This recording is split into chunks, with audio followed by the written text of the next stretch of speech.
Want to read from the book of Second Corinthians 3:16 through 18, which says, "But whenever someone turns to the Lord, the veil is taken away. For the Lord is the Spirit, and wherever the Spirit of the Lord is, there is freedom." So all of us who have had that veil removed can see and reflect the glory of the Lord. And the Lord, who is the Spirit, makes us more and more like Him as we are changed into His glorious image. And today, I'm just grateful for my family and my friends and my community. Um, just I'm grateful for everything, every single thing that God has given me and blessed me with. I um, I feel extremely grateful this morning for um, this particular verse. Corinthians. Like yesterday, I read from Philippians, but Corinthians is also by the same author and my favorite author in the Bible. And this right here, again, is another pretty good example of some of the wisdom that he always spoke about, And the reason why I decided to share this was because it was something that stood out to me when I was reading this verse last night before I bookmarked it, right? Um, when God said,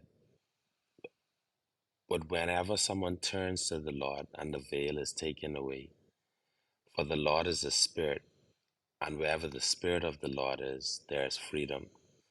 And it's just something that comes along with that faith, like that reassurance. Like, like I'm sure all of us have been in that situation where, we had nowhere else to turn to, like we didn't know where to turn, and the only thing that we had and the only thing that we could have held on to in that moment was where we could have turned to God and just was like, "Hey, God, listen, man, I do not know where this is going, or I do not know where the next step is, but I'm going to trust in you and I'm going to let you take this over from here. Like, this is you, this problem is yours, or, this, I need an answer from you, you know, and it's something that comes like, I can't explain it, but I guess the author did his best. And the way that they translated it was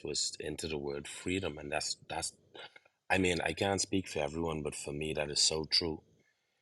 Like when I give my trouble to God, it give like it's like freedom. Like I have that feeling afterwards, like that calmness, that peace, that like, hey, everything will be all right. Or like, this thing what was troubling me, I won't allow it to trouble me anymore, because I've given it to God. And when I've given it to God, that's when I experience like that overwhelming, that freedom, that feeling, that relief. So I pray that if anyone is going through anything today or this week, or just release and let it, give it to God, give him the problems, and give him your worries, give him your stress, and give him your troubles. And just be reminded that it's a certain peace that comes along with it, but you can't give God your problems halfway, and you can't give God your problem and still worry about it. When you give something to God, you have to give it to him and allow him to be who he is, you know so everyone, thank you again for the opportunity to speak. I'm Kerry, and I relinquish my mic, passing it to Precious.